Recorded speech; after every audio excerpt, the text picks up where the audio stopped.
이야기 12번째 시간입니다. 오늘은 전국의 지자체가 다 겪고 있는 노인 문제에 대해서 이야기해 볼까 합니다. 우리 통영도 예외가 아니고 노인 문제는 바로 심각하게 현실 문제로 다가와 있습니다. 언뜻이 아니라 알기로는 수치상으로도 OECD 국가 중에서도 최고로 가장 나쁜 그런 지수를 보이는 게 한국의 노인 지수 현황인데요. 이제 우리 의원님이나 우리 신 박사님은 어떤 생각을 하고 계시는지 하나씩 바로 잡아 나가 보겠습니다. 자, 오늘 인사부터 해주시죠. 똑똑합니다. 유능합니다. 시민 패널 심현철입니다. 인사한테 웃기 없습니다. 반갑습니다. 구석구석 시원시원 생활 밀착형 시연 정강호 의원입니다. 진짜로 구석구석 시원하게 한다고 생각하시죠? 생각 못합니다. 저는 나름 우리 지역이 노인 비율이 최고 높은 지역입니다.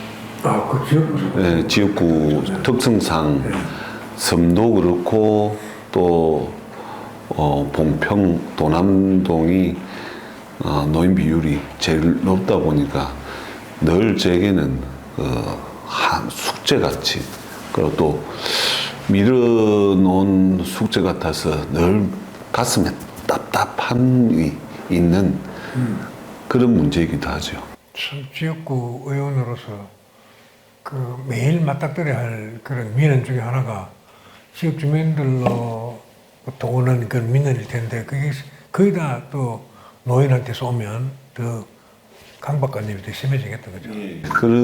지금 사실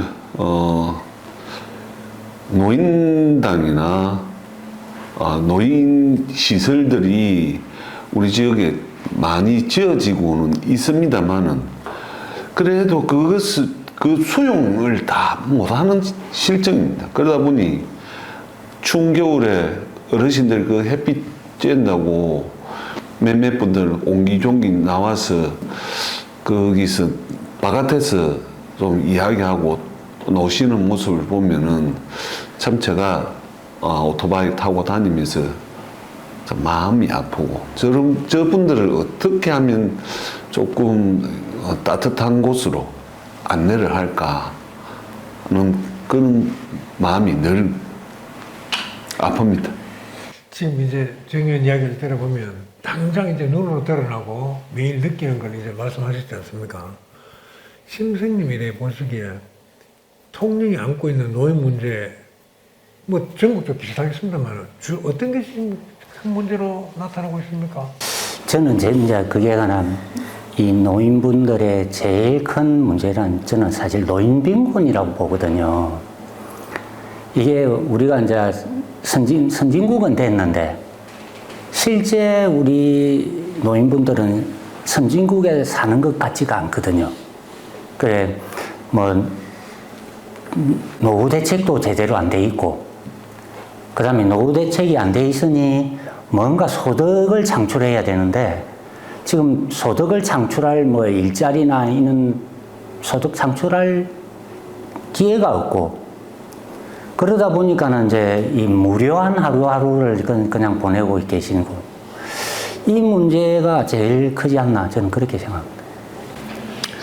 제가 조금 말씀을 좀 드리자면은 우리 도남 봉평동에 있는 도남사회복지관에서는 이 노인들을 위한 행사들을 참 많이 해요.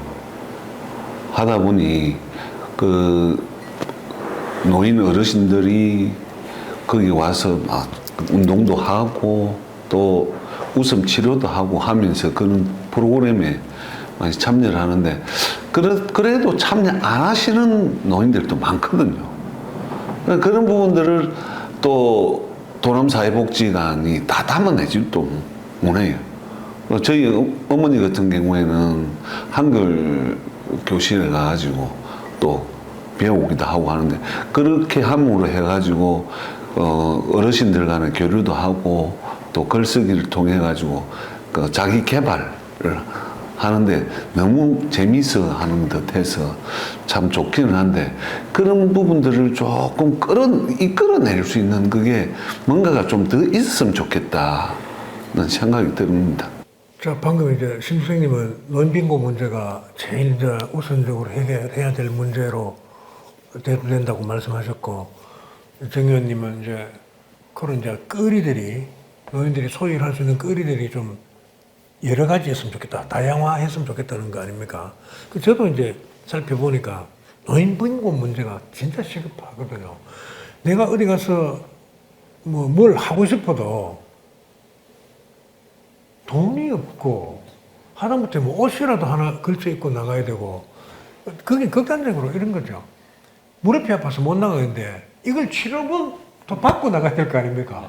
그럼 이 치료받으면 돈이 또 필요하고, 물론 의료보험제도 잘 돼 있어서 자부담이 좀 작다고는 하지만 그 간단한 처방으로는 안 된단 말이죠.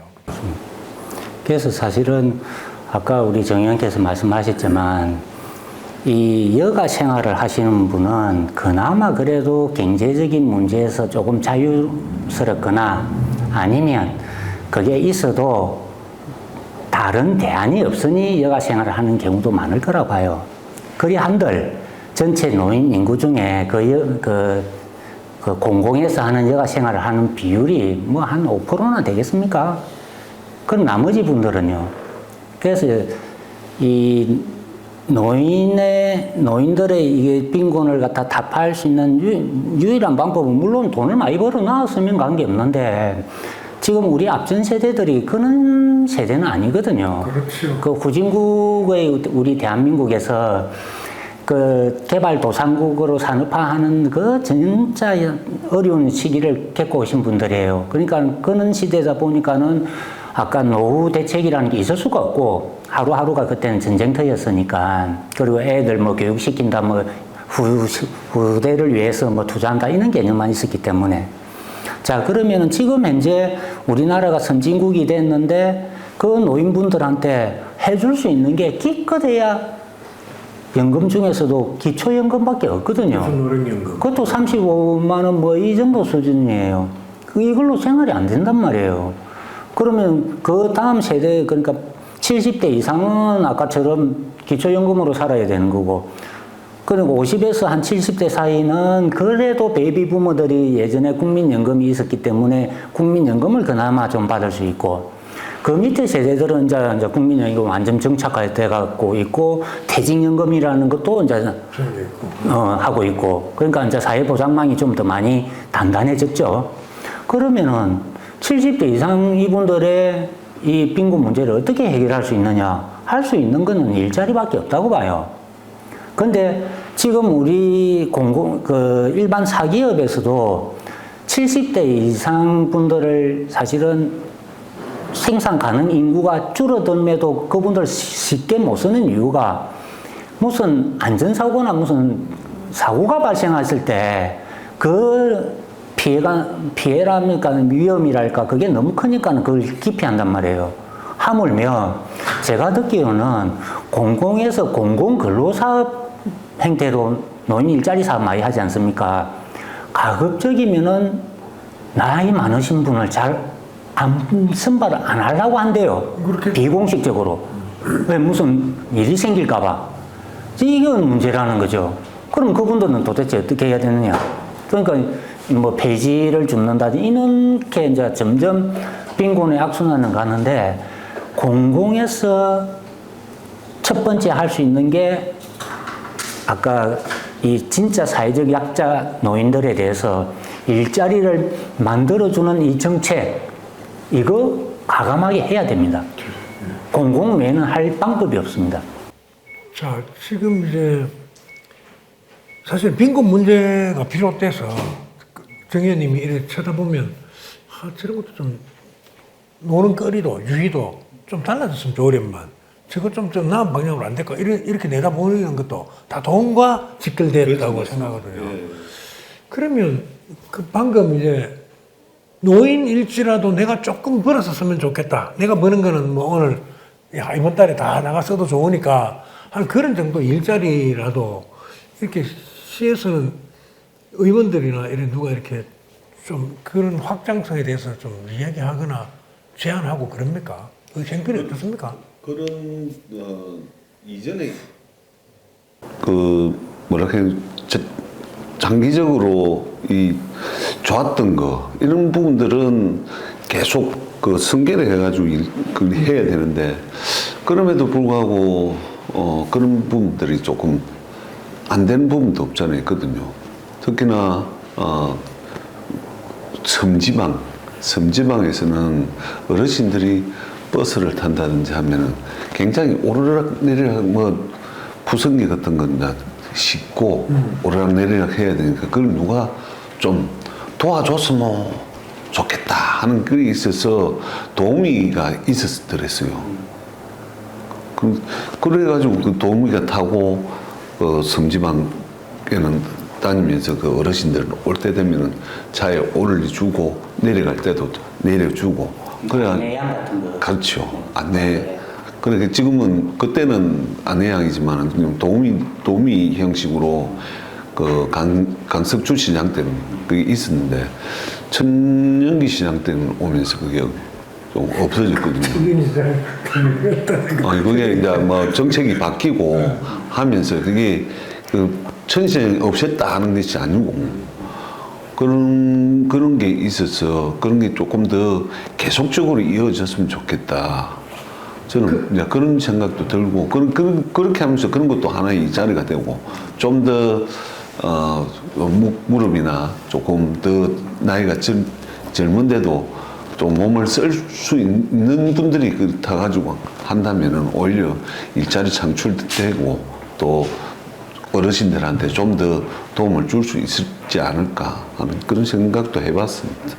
이제 일자리 창출 이러니까 이제 생각이 나는데 청년 일자리 창출도 마찬가지고 노인 일자리 창출도 마찬가지라고 저는 느끼는데 일자리 창출 그 뭐 이상하게 어려운 창출 이거 빼고 일자리 일자리를 만들잖아요. 그런데 일자리를 만들어 놓고 우선 70세에서 80세까지만 요 석 달만 합시다 해서 이제 왔단 말이에요. 그래서 한 10명이 했어, 일을. 하니까 1인당 한 돈 100만 원씩 생겼어. 풍족하게 한 2-3달을 이제 보낼 수 있었는데, 석 달 해본 결과, 석 달 더 해도 되고, 나는 1년 해도 되겠더라. 또, 그, 일을 시킨 사업주도, 이 정도면 뭐 충분히 할 수 있는 사람이다 하고 인정이 되는데, 관에서 개입을 하게 되면, 자, 이제 10분은 그만 쉬시고, 또 다음 10분, 그래놓고 이제 보고는 일자리를 우리는 계속 창출해내고 있다고 하는 거겠죠. 엄밀히 따지면 일자리 창출일 수도 있지만 석 달하고 또 한 1년 기다린 사람들 환장하는 거예요. 그러지 말고 진짜로 일자리를 만들 수는 없는지. 그럼 일자리 창출이라는 용어를 써가면서 10명 했다가 석 달 또 집에 계시고 저쪽 B조 10명 또 석 달 또 이걸로 몇 달 계시고 하다 돈 다 떨어져 가면 D조 하고 있고, 그 다음 E조 하고 있고, F조 하고 있고, 이렇더란 말이죠, 실상이. 그래서 군청이나 시청에서는 일자리 창출해놨다. 성과로 난단 말입니다. 얼마? 한 20조까지 하면 200명 일자리 창출.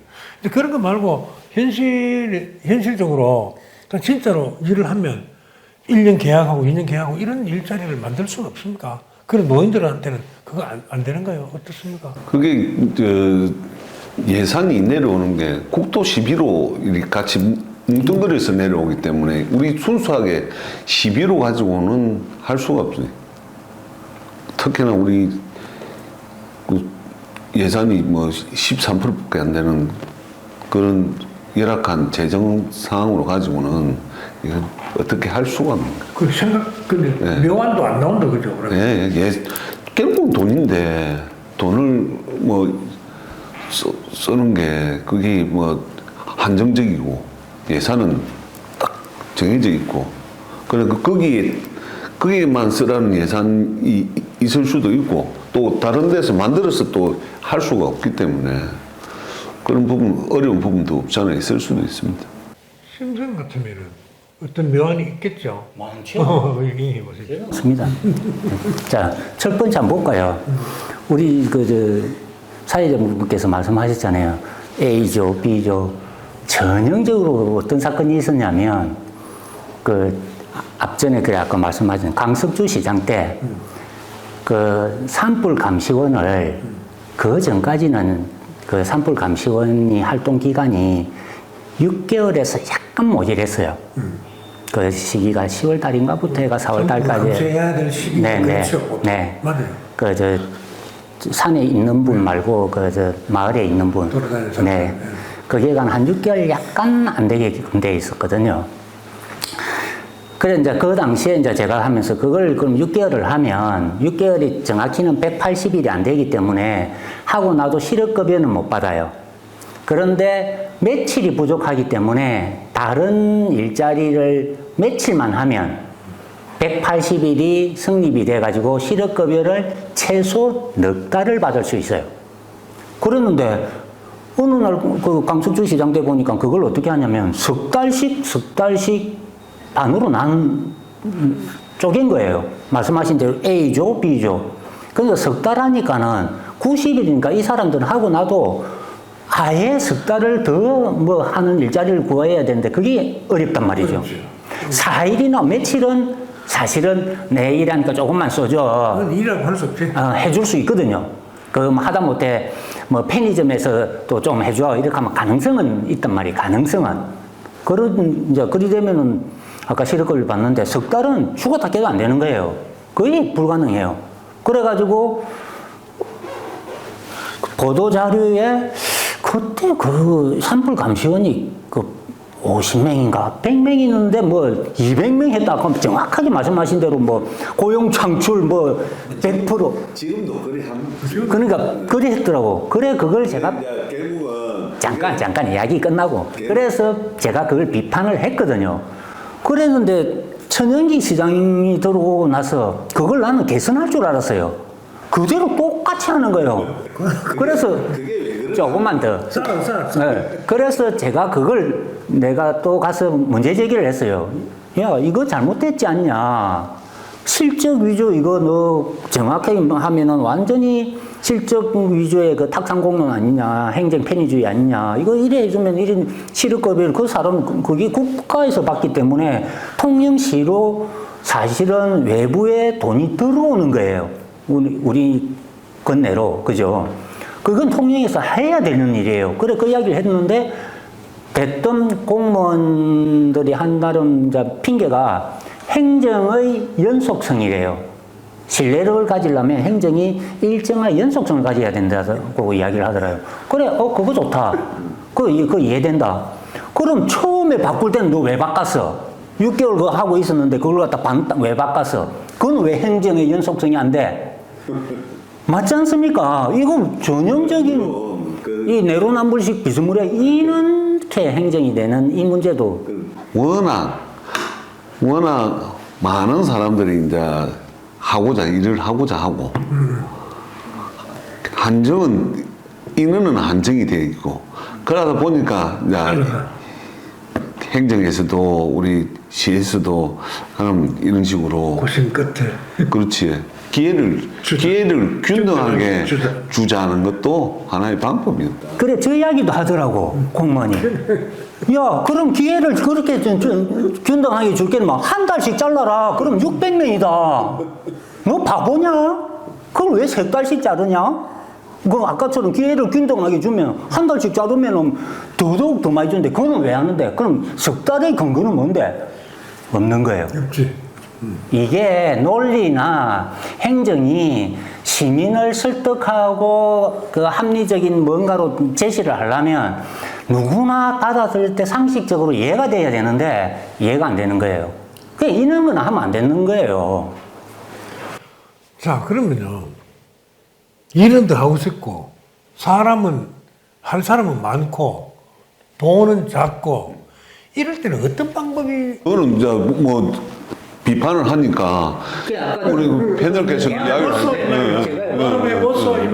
지금 아까처럼 이제 어쩔 수 없이 이제 첫 번째 통령에서 제일 좋은 방법은 시장 원리에 의해서 사실은 사기업에서 노인 일자리를 만드는 게 제일 좋은데 현실적인 어려움이 있다는 거는 다 인지를 하니까는 그 문제는 일단 열애로 하고 그러면 공공이 개입을 해야 된단 말이에요. 그죠?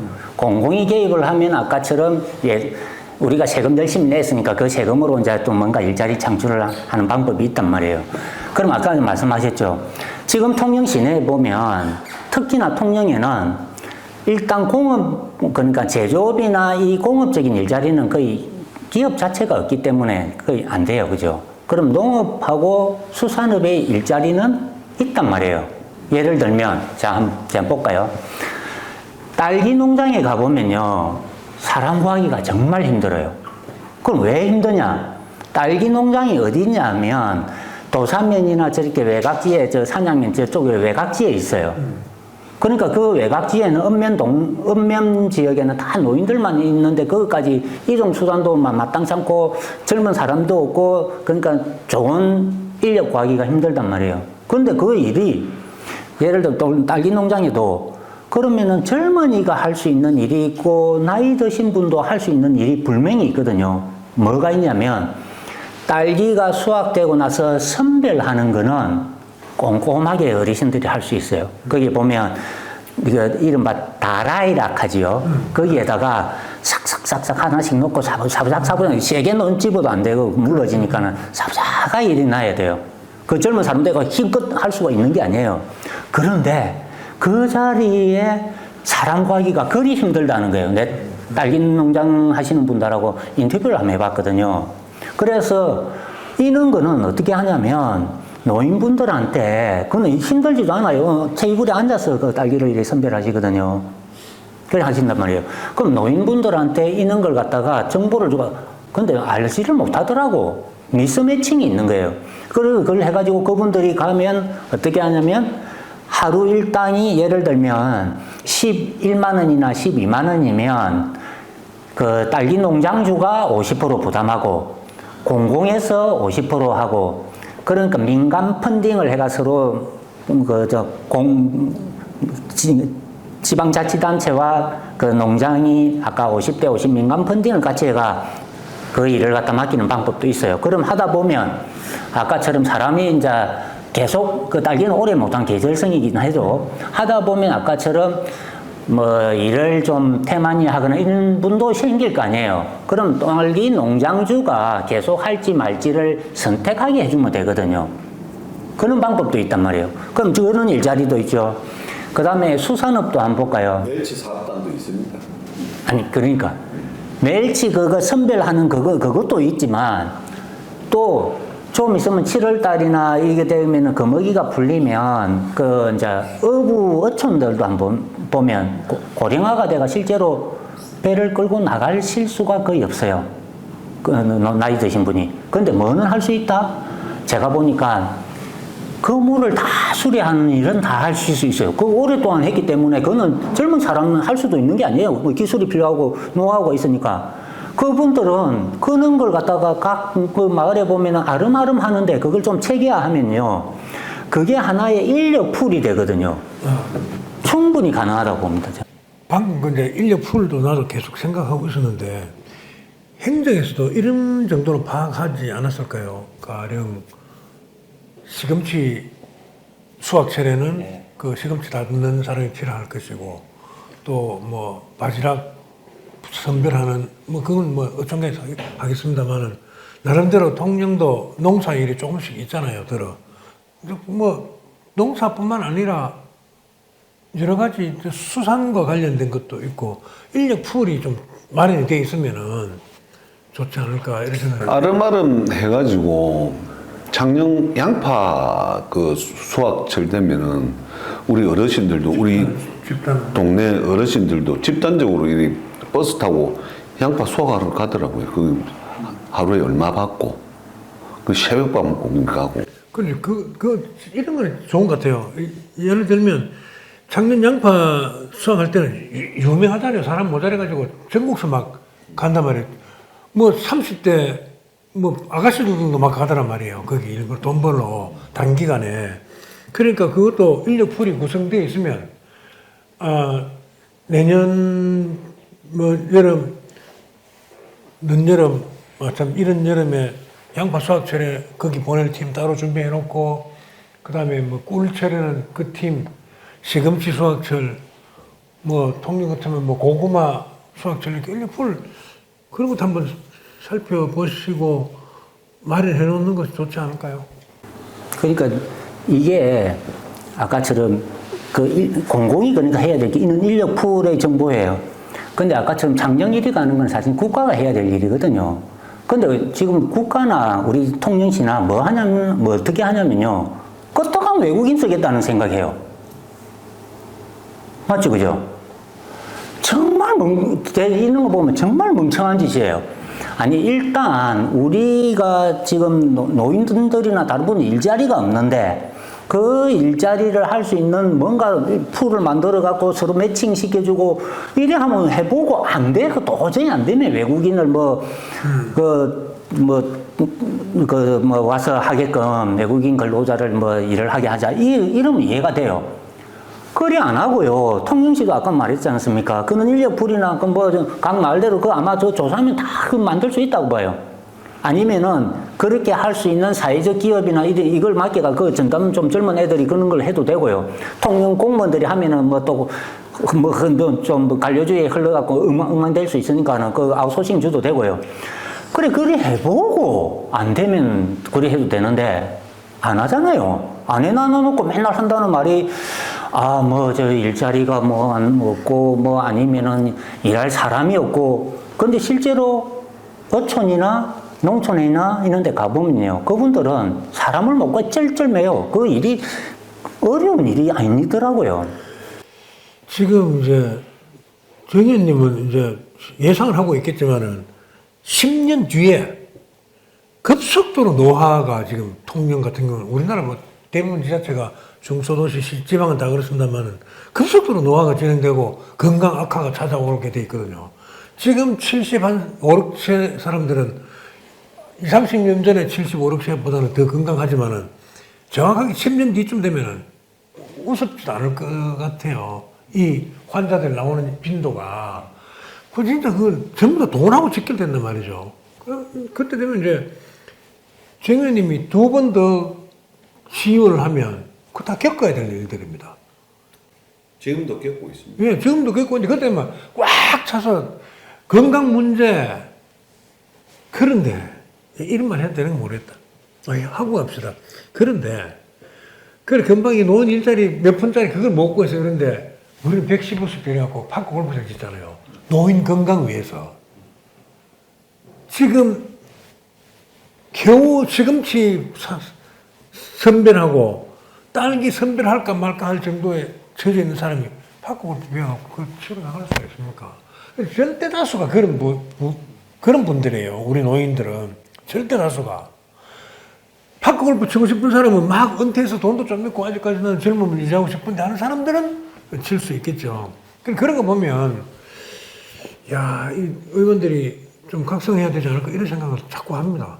진짜 파크 골프도 필요하죠. 하기는 치는 사람 필요하겠지만은 지금 금방 좀 사소한 아주 미약한 것에 기뻐할 노인들이 절망에 빠지는 걸 우리는 지금 목도 바로 쳐다보고 있을 거거든요.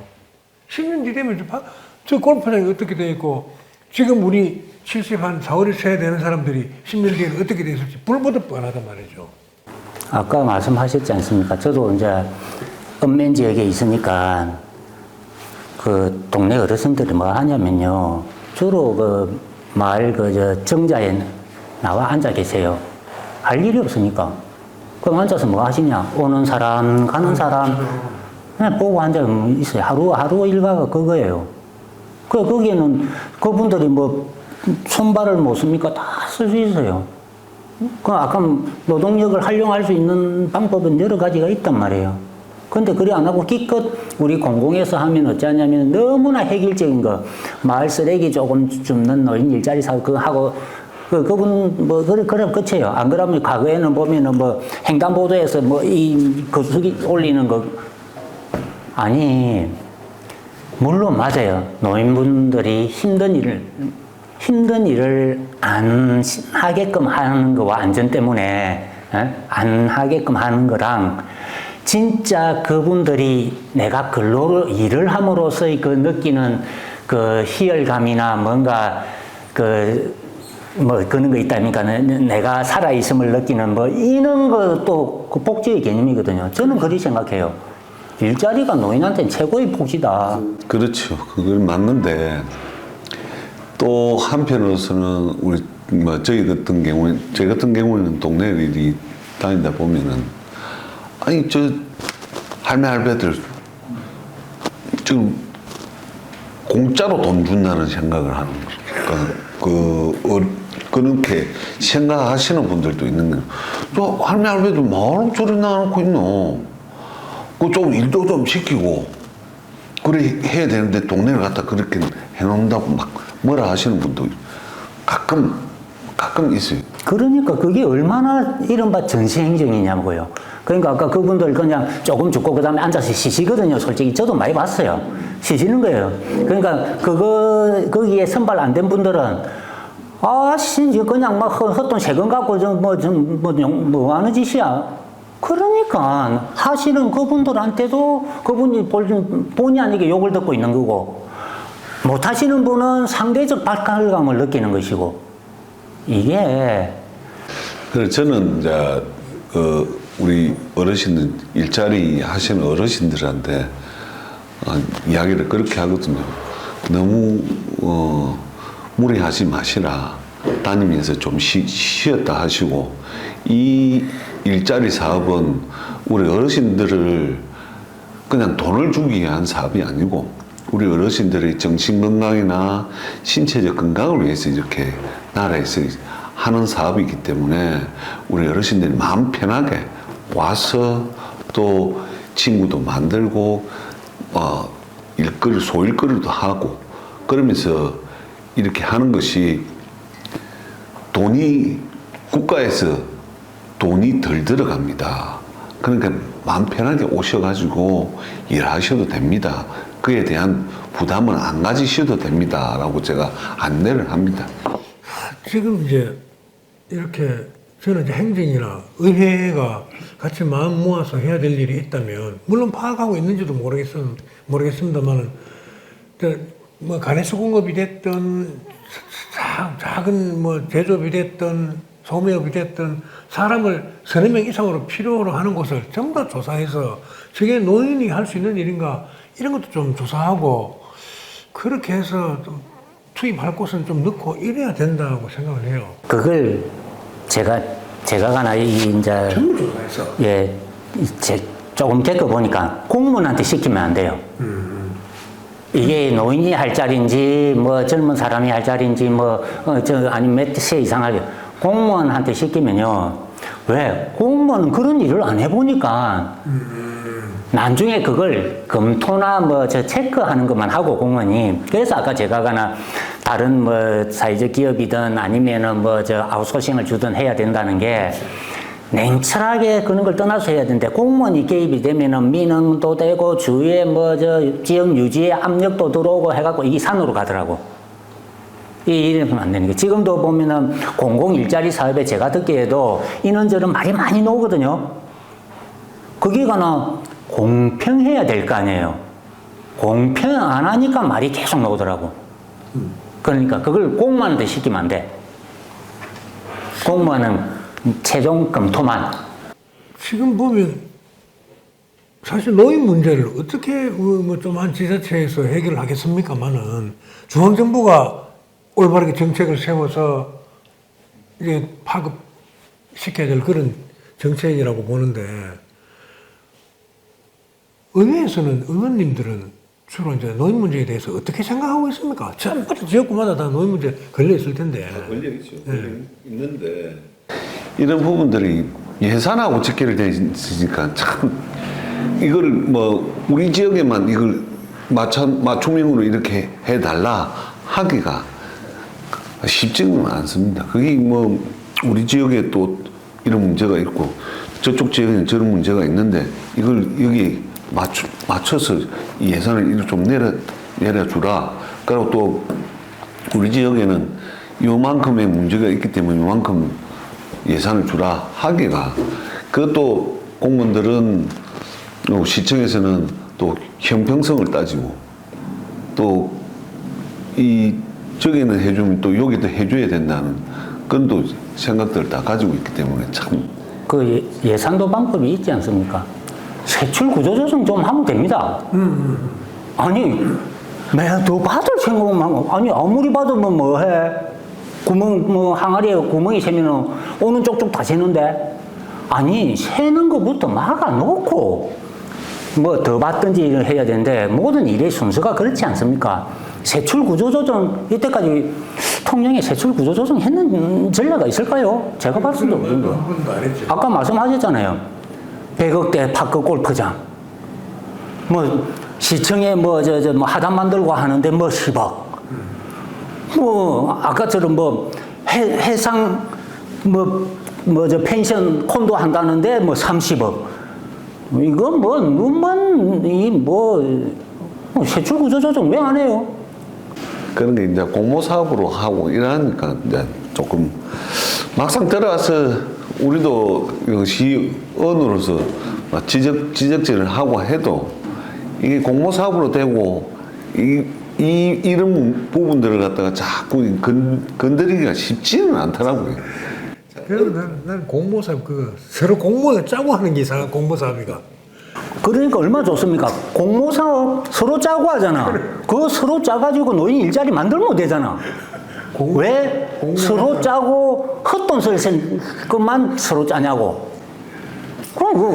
아니, 방법이라는 건 사실 이건 제가 하는 그 조크처럼, 농담처럼 했지만, 방법은요, 여러 가지가 있습니다. 있죠, 당연히. 네, 있는데. 세출 조정, 그건 진짜 확실한 방법들. 네, 그런 걸 통하고, 아까처럼 그 여러 가지의 사실은 일자리나 있는 걸 스며들게 할 수 있는데, 그게 아까처럼 공직 사회는 그런 거 신경 쓰기 싫고, 뭐, 색다른 거 하면 일 많아지고 하니, 내 안 할래. 그냥 막 기존에 하던 거 할래. 하니까 그런 거 아닙니까? 내일 모레 행정사무감사할 거 아닙니까? 네.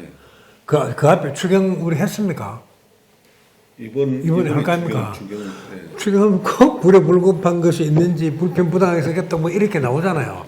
근데 지금 이 노인 문제는요, 정말로 심각합니다. 내가 지금 우리나라 나이로 59년생이니까 67 아닙니까? 10년 뒤면 77이 되는데, 대한민국이 지금 현재 5천만 인구 중에 58년생이, 59년생이 제일 많고, 그 다음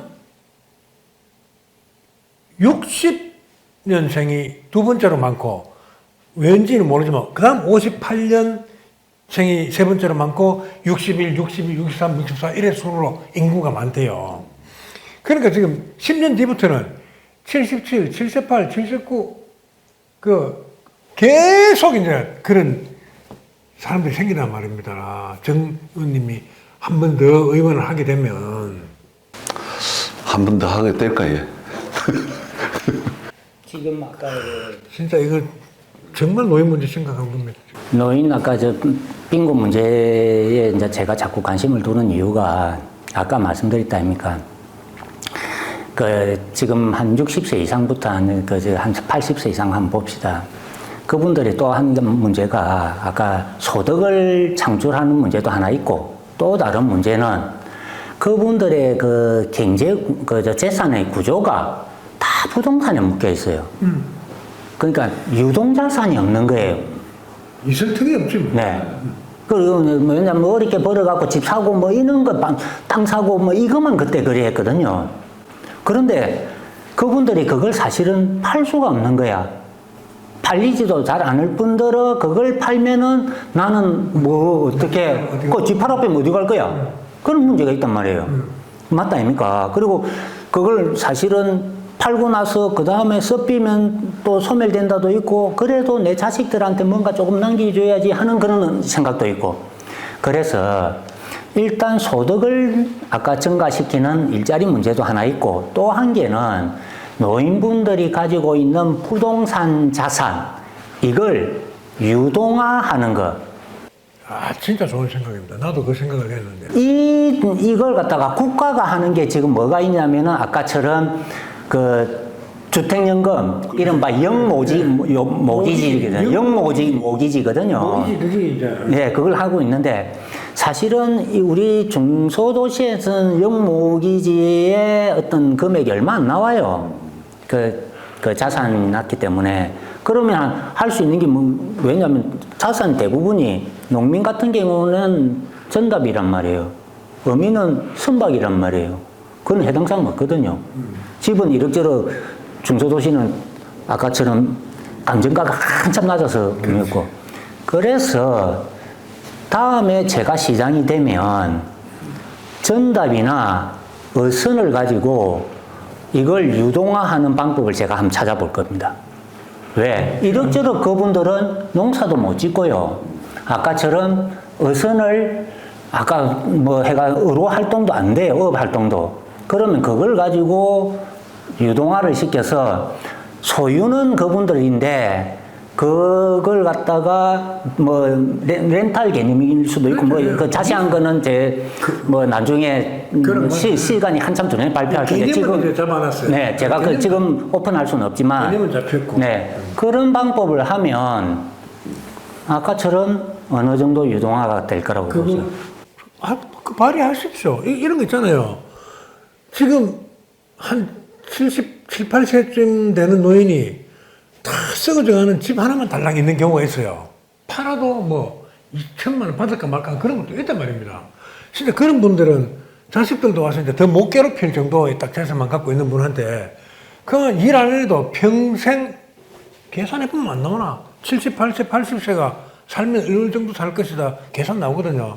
그 기본적으로 나가서 소일을 할 수 있는 돈을 짜르르 계산하면 모기지론처럼 그렇게 하면 되거든요. 근데 과연 그런 어르신들이 그 모기지론에 들어올 수 있느냐가 문제지요. 이게 굉장히 적극 나서야 된다. 그렇지. 아무리 적극 나서더라 해도 그 땅 한 떼기, 그 전부의 삶을 살고 있었는데, 평생을 삶을 살고 있었는데, 그걸 정부에 주고 매달 한 달에 얼마씩 받는다. 그럼 자기는 뺏긴다. 이제 지금 형편을 찾아보면 이런 사람 많이 있겠습니까? 저 할아버지는 조금 갖고 있으면서도 저래 고생을 하고 아주 막 형편없이 살아. 그러면 이제 가서 1대1 접촉해야죠. 할아버지 매달 75만 원씩 드릴게요. 그러면 다 내고 에어컨도 좀 틀 수 있고 편안하게 묵고 동네 걸어다니고 놀 수 있습니다. 매달 75만 원씩 드릴게요. 기초노령연금 한 38만 원 받고요. 이러면 한 120만 원 됩니다. 이렇게 꼬시면 왜 뭐 안 될 것도 없죠. 그렇게라도 해야지. 저는 제가 볼 때 지금 사장님 또래 나이는 어느 정도 이야기가 통하는데 지금 연세 80 넘은 연세 어르신들하고는 통하지가 않을 것 같다. 그래도 통한 사람이 있어요. 그게 사실은 이제 주택 연금에 그 문제 처음에 우리가 도입했다 그 실패하고 두 번째 이번에 업그레이드 된 건데 이거는 의외로 좀 괜찮아요. 아까 맞아요. 그 핵심이 조그만 차이가 뭐냐면 지금 하고 있는 주택 연금은 소유권을 뺏기는 게 아니에요. 나중에 죽고 나면 그때 소유권 정리가 들어가는 거예요. 그때. 그게 핵심입니다. 그래서 지금도 나머지 부동자산이나 뭐 이런 걸 갖다가 할 때 맞습니다. 지금 당장 그 소유권을 뺏는다 그렇게 하면 거부감이 있어서 안 돼요. 그런데 이제 그래가지고 자식들하고도 이게 아마 이야기가 돼야 될 거거든요. 자식들도 그러려면은 자식들 입장에서는 그건 이제 그 소유권을 자기가 포기를 하는 거나 마찬가지고. 아니 그게 아니고 그때 이제 돌아가시고 나면 아까처럼 그걸 갖다가 그 잠정 가치가 더 많으면 자식들이 가져가는 거라. 잠정 가치가 더 적으면 그 잠정 가치 더 많이 받았으니까 그리고 두 번째 지금 자식들이 이 문제에 자산 유동화 아까 시 단위로 할 수 있는 저는 있다고 대충 느끼는데 뭘 하면 자식들이 반대를 할 수가 없어요. 왜? 그럼 유학가나 모실래? 그 한마디면 끝나는 거예요. 모시기는 싫고 재산은 탐나고 그럼 그건 불효자식이지. 그런 무료 자식들이 곳곳에 있다 아닙니까? 아니, 그래, 불효자식이 한들, 재산 지금 현재 그걸 하고 선택을 누가 할 수 있다? 노인분들이 하는 거예요. 자기 소유권이니까. 그러니까 자식이, 그 불효자식이 입을 댈 수 있는 권리는 없어요. 그런데 노인분들이 한다 하고 하더라도 노인들은 결국은 자식들한테 물어볼 수밖에 없거든요. 그런 게. 아니, 그렇게까지 해가지고 안 되는 이유를 대면 그 노인분들은 어쩔 수 없는 거지. 아까 말했잖아. 그래, 100%를 만족시킬 수는 없다. 그래 쉽지는 않다. 저는. 소유권 문제만 정리가 되면 별로 어렵지도 않다. 왜? 갈수록 이제 우리 사회가 지금 사실은요, 노인 부양 안 하, 그 어르신, 부모님 부양 안 하잖아요. 자식들도 이제 다 알잖아요. 갈수록 저도 뭐 그런 생각입니다만은 뭘 남겨서 주겠다 그런 생각도 저도 안 하거든요. 그냥 내 때 쓸 건 쓰고 가겠다. 자식들도 받아야지 이런 아들도 없다. 없어. 이제는. 그래서 제가 말씀드린 게 아까 딱 노인이 지금 빈곤 문제를 해결할 수 있는 트랙은 딱 두 가지 지금 현재밖에 없어요. 일자리거나 소득을 하는 일자리거나 기존 자산을 유동해 주는 방법. 맞아요. 네, 그게 이게요. 금액이 안 커도 돼요. 왜냐면 기초연금 아까처럼 이제 갈수록 사실은 기초연금은 연금도 40만 원 이래 올라가요. 왜냐면 우리나라가 근대화되고 뭐 이래 할 때 그분들에 대한 대책이 없었기 때문에. 그러니까 사회가 국가가 보호해야 될 계층에다가 노령연금 붙이고 또 뭐 조그만 그 자산 유동화하면 충분히 이제 고립되지 않고 사회적 고립이 가장씩 문제단 말입니다. 내가 돈이 없기 때문에 나가지를 못하고 친구도 못 만나고 이런 젊은 층도 있잖아요, 심지어는. 그래 사회적 고립에 이르렀을 때 갑자기 뭐 쇼크를 받든 충격을 받든지 하면 그때 이제 그냥 가는 거예요. 그래 이제 사회가 붕괴 조짐이 이제 그런 데서 나타나는 거라 그걸 구제 못하면은 그 사회는 올바른 메커니즘이 없다는 게 사회를 회생시킬. 그리고 그걸 이제 평소에 이제 계속 끊임없이 연구 고민하고 좀 방안을 찾아서 마련해줘야 되는데. 그런 게 아까 우리 통영 같으면 저는 아까 말씀드렸다 아닙니까? 이게 농촌과 촌복합 도시 아니에요. 그러니까 제조업기 기반은 없으니까. 그럼 아까 농촌 전의 일자리에다가 거기에 있는 농촌의 전답을 유동해주는 이 어촌에 그분들은 다 배는 또 갖고 있거든요. 어선은. 그 유동해주는 방법. 그리고 이 유동화가 큰 돈이 안 들어가요. 왜냐면 보통의 유동화는 뭐냐면은 거기에 이른바 대출 받으면 이자 영모지기가 본래 이자가 내주는 거 아닙니까? 그래서 이 문제는 시에서도 아까 세출 구조 조정 좀 하고요. 우리 통영시 예산이 한 해에 한 1조 되지 않습니까? 1조. 지금 올해도 8,059억에 추경 808 뭐 이러면은 거의 9천억이에요. 그러니까 앞전부터 해가 1조 갔다가 지금 조금 국세가 지금 감소가 돼서 근데 뭐 그냥만 1조라고 봅시다 했기 때문에 1조가 있는데 그거 불가능할까요? 세출 구조 조정하면요. 저는 가능하다고 봐요. 안 되는 이유를 자꾸 대니까는 안 되는 거지. 되는 방법을 찾으면 저는 가능하다고 봅니다. 그래. 정의인도 그런데 그거 한번 생각해 봐야 됩니다. 세출 구조 조정 이거는 정말로 재무 담당자들이 앉아서 머리 싸매고 조정할 필요 있거든요, 그거. 분명히 조정해야 됩니다. 이제 뭐. 지금 우리 예산 뭐 아까처럼. 아까 우리 그 시민철 패널께서 늘 하시는 이야기가 그 세금 도둑이 많다는 이야기를 자주 많이 하시는데 저도 뭐 거기에 대해서 뭐 공감 안 하는 바는 아닌데 또 우리 공무원들이 또 하는 일을 보면은 또 열심히 하고는 있다. 맞습니다. 아니, 저도 열심히 하는 거는 인정. 들어본 소리야. 공감만 자꾸 하고 공감만 하고 있으면 안 돼요. 근데 공감만 하고. 제가 이제 CEO 생활을 오래 하다 보니까 제일 참 골치 아픈 직원이 어떤 직원이냐면요. 생산성은 낮은데 일 열심히 하는 친구. 이거 정말 골치 아파요. 왜냐하면 기업은 서로 이제 톱니바퀴처럼, 그 공공도 마찬가지잖아요. 부서 간에 이거 같이 톱니바퀴처럼 사실은 돈도 아닙니까? 이 친구가 생산성이 높아서 30분에 해야 될 일을 4시간 하는 거야. 그럼 얼마 열심히 합니까? 정말 저 친구 열심히 하네. 근데 30분에 해가 능가줬으면 다른 부서가 더 다음 일도 할 건데, 다른 부서도 일을 할 건데, 이 친구가 4시간 잡고 있는 바람에 다른 부서도 다 일이 안 되는 거야. 근데 이 친구를 머럭하기가 어려워. 왜? 일단은 열심히 했으니까. 참, 그 병문안 사천장에 갔다 와야 되겠다. 그거 똑같은.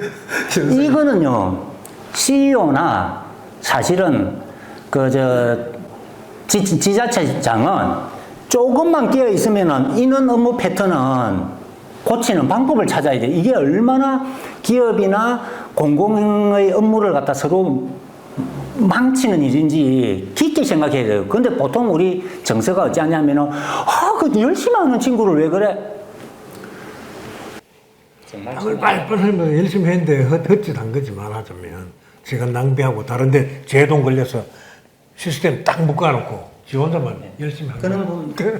다른 분들한테 근데 이 말을 하면은 다 공감을 해요.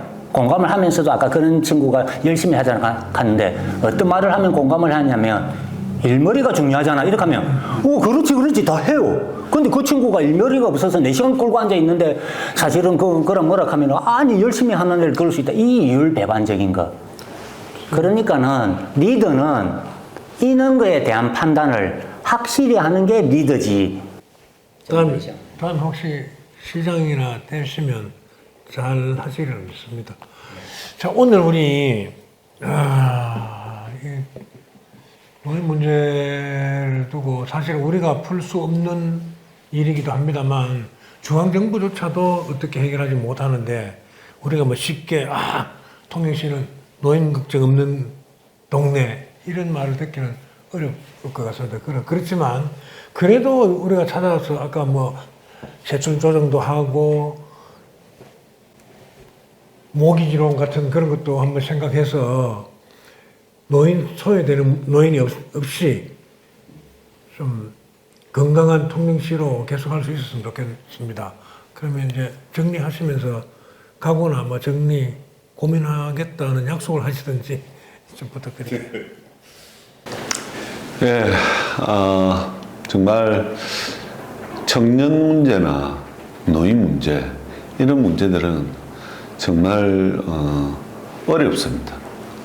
어렵다 보니 저희들도 이 접근하는 방법을 달리 찾지 못하는 그런 부분들도 있을 수 있고 시민 여러분들께서 답답해 할 수도 있습니다. 하지만은 저희들이 아무리 노력한다고 해서 되는 것도 아니겠지만은 또 저희들이 또 머리를 맞대 가지고 길을 찾으려고 하면 또 찾아질 수 있을 것이라 생각됩니다. 앞으로 그런 머리를 맞대는 자리를 많이 마련토록 하겠습니다. 이상입니다. 어르신 여러분 힘드시지요? 경제도 힘들고 삶도 힘들고 그런데 제가 어느 기회가 되면 어르신들이 생각하는 그 상상 이상의 뭔가의 멋진 정책을 제가 분명히 만들어 보이겠습니다. 그럴 자신 있습니다.